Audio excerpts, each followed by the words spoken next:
aussi je sais que tu aimes bien, sans que ce soit trop agressif pour tes petites oreilles.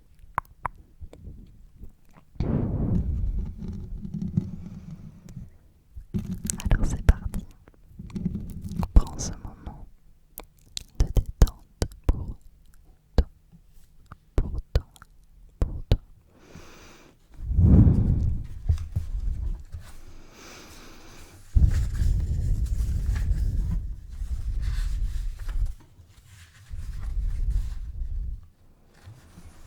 Je commence dès le début, au livre premier, logiquement.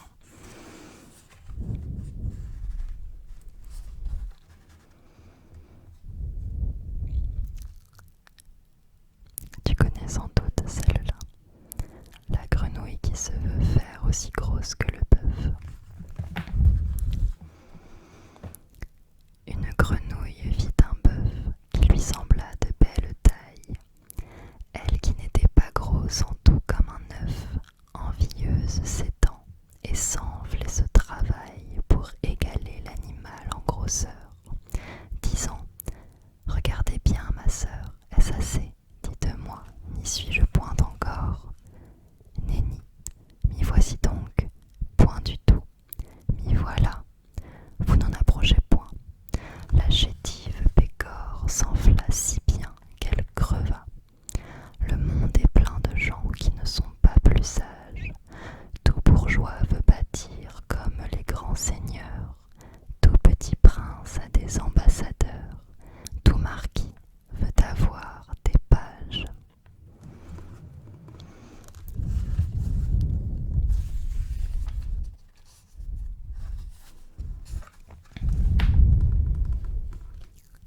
J'en choisis un peu au hasard, mais si tu as envie que je t'en lise une en particulier, n'hésite pas également à me le faire savoir en commentaire.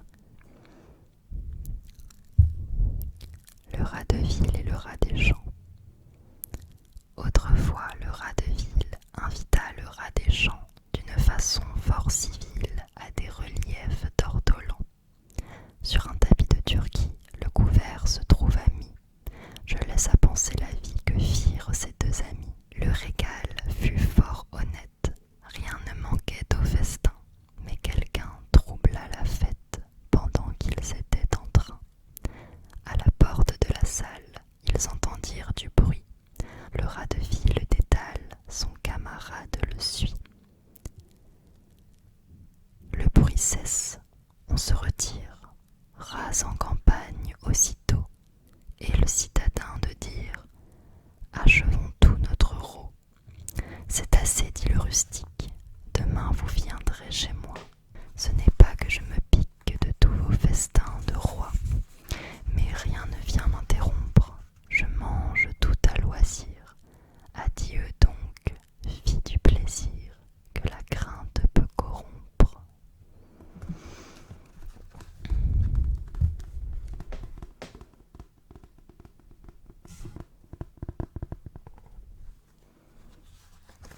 Je continue.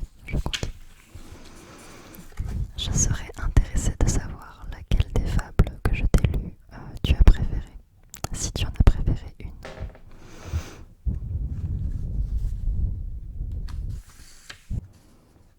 J'entre dans le livre deuxième. Contre ceux qui ont le goût difficile. Celle-ci ouvre le deuxième livre de mon édition. Donc, contre ceux qui ont le goût difficile. Quand j'aurai, en naissant, reçu de Calliope les dons qu'à ses amants cette muse a promis, je les consacrerai au mensonge d'Ésope. Le mensonge et les vers de tout temps sont amis. Mais je ne me crois pas si chéri du Parnasse que de savoir orner toutes ces fictions. On peut donner du lustre à leur invention, on le peut, je les sais, un plus savant le fasse. Cependant, jusqu'ici d'un langage nouveau, j'ai fait parler le loup et répondre l'agneau. J'ai passé plus avant, les arbres et les plantes sont devenus chez moi créatures parlantes. Qui ne prendrait ceci pour un enchantement? Vraiment, me diront nos critiques, vous parlez magnifiquement de 5 ou 6 contes d'enfants. Censeur, en voulez-vous qui soit plus authentique et d'un style plus haut? En voici. Les Troyens, après 10 ans de guerre autour de leurs murailles, avaient lassé les Grecs qui, par 1000 moyens, par 1000 assauts, par 100 batailles, n'avaient pu mettre à bout cette fière cité. Quand un cheval de bois par Minerve inventé d'un rare et nouvel artifice, dans ses énormes flancs reçut le sage Ulysse, le vaillant Diomède, Ajax l'impétueux, que ce colosse monstrueux, avec leur escadron, devait porter dans Troie, livrant à leur fureur ces dieux mêmes en proie, stratagème inouï, qui des fabricateurs paya la constance et la peine. C'est assez, me dira quelqu'un de nos auteurs, la période est longue, il faut reprendre haleine. Et puis votre cheval de bois, vos héros avec leurs phalanges, ce sont des contes plus étranges qu'un renard qui cajole un corbeau sur sa voie. De plus, il vous sied mal d'écrire en ce haut style. Eh bien, baissons d'un ton. La jalouse Amarille songeait à son Alcippe et croyait de ses soins n'avoir que ses moutons et son chien pour témoins. Tircis, qui l'aperçut, se glisse entre des saules. Il entend la bergère adressant ses paroles au doux zéphyr et le priant de les porter à son amant. Je vous arrête à cette rime, dira mon censeur à l'instant. Je ne la tiens pas légitime, ni d'une assez grande vertu. Remettez pour le mieux ces 2 vers à la fonte. Maudit censeur, te tairas-tu? Ne saurais-je achever mon conte? C'est un dessein très dangereux que d'entreprendre de te plaire. Les délicats sont malheureux, rien ne saurait les satisfaire.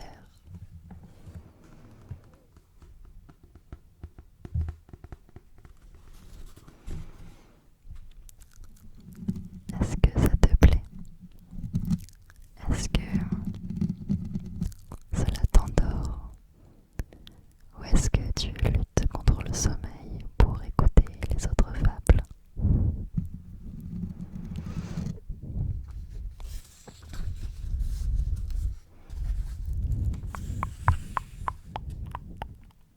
Détends-toi, détends-toi, détends-toi.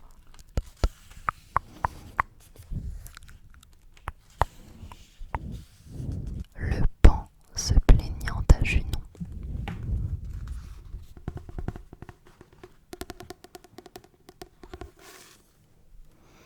Honnêtement, la plupart, je les connais pas. Le paon se plaignait à Junon. Déesse, disait-il, ce n'est pas sans raison que je me plains, que je murmure. Le chant dont vous m'avez fait don déplaît à toute la nature. Au lieu qu'un rossignol, chétive créature, forme des sons aussi doux qu'éclatants, et lui seul l'honneur du printemps. Junon répondit en colère, oiseau jaloux, et qui devrait te taire? Est-ce à toi d'envier la voix du rossignol? Toi que l'on voit porter à l'entour de ton col un arc-en-ciel nué de 100 sortes de soie, qui te panade, qui déploie une si riche queue et qui semble à nos yeux la boutique d'un lapidaire. Est-il quelque oiseau sous les cieux plus que toi capable de plaire? Tout animal n'a pas toute propriété. Nous vous avons donné diverses qualités. Les uns ont la grandeur et la force en partage. Le faucon est léger, l'aigle plein de courage, le corbeau sert pour le présage, la corneille avertit des malheurs à venir. Tous sont contents de leur ramage. Cesse donc de te plaindre, ou bien, pour te punir, je t'ôterai ton plumage.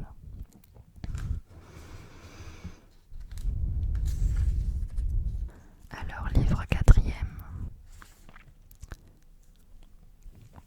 Ah, celle-là, je crois que c'est une de mes préférées, elle m'a beaucoup marquée. Le lion amoureux. Elle est adressée à Mademoiselle de Sévigné. Sévigné, de qui les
fille se coiffe volontiers d'amoureux à longue crinière. Le père, donc, ouvertement, n'osant renvoyer notre amant, lui dit: Ma fille est délicate, vos griffes la pourront blesser quand vous voudrez la caresser. Permettez donc qu'à chaque patte on vous les rogne, et pour les dents qu'on vous les lime en même temps. Vos baisers en seront moins rudes, et pour vous plus délicieux, car ma fille y répondra mieux. Étant sans ses inquiétudes, le lion consent à cela, tant son âme était aveuglée. Sans dents ni griffes le voilà, comme place démantelée. On lâcha sur lui quelques chiens, il fit fort peu de résistance. Amour, amour, quand tu nous tiens, on peut bien dire adieu prudence. Par tes conseils ensorcelants, ce lion crut son adversaire. Hélas, comment pourrais-tu faire que les bêtes devinssent gens, si tu nuis aux plus sages têtes et fais les gens devenir bêtes? Oui, celle-là, c'est vraiment une de mes préférées. Elle est très belle, je trouve. Il y en a des très longues et des très courtes, très courtes, très courtes, très courtes.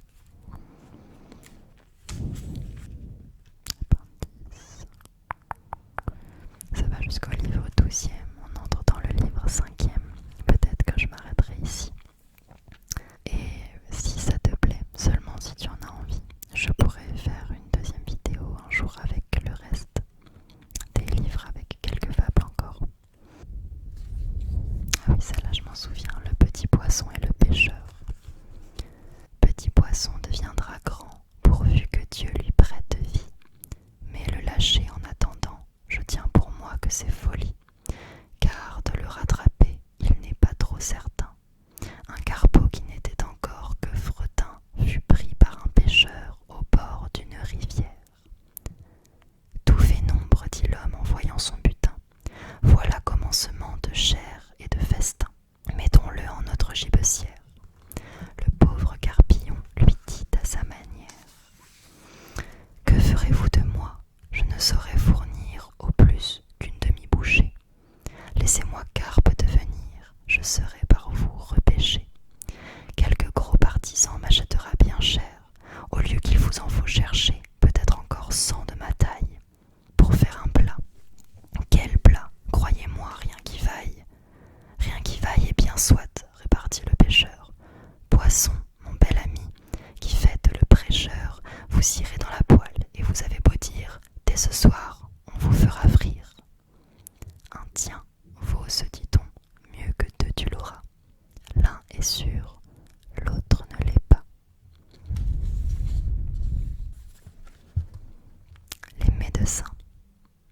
Le médecin, tant pis, allait voir un malade, que visiter aussi son confrère, tant mieux. Ce dernier espérait, quoique son camarade soutint que le gisant irait voir ses aïeux. Tous deux s'étant trouvés différents pour la cure, leur malade paya le tribut à nature. Après qu'en ses conseils, tant pis eût été cru, il triomphait encore sur cette maladie. L'un disait: il est mort, je l'avais bien prévu. S'il m'eût cru, disait l'autre, il serait plein de vie. Je terminerai par celle-ci. L'âne vêtu de la peau du lion. Encore un lion. De la peau du lion, l'âne s'étant vêtu, et des grains partout à la ronde, et bien qu'animal sans vertu, il faisait trembler tout le monde. Un petit bout d'oreille échappé par malheur découvrit la fourbe et l'erreur. Martin fit alors son office. Ceux qui ne savaient pas la ruse et la malice s'étonnaient de voir que Martin chassa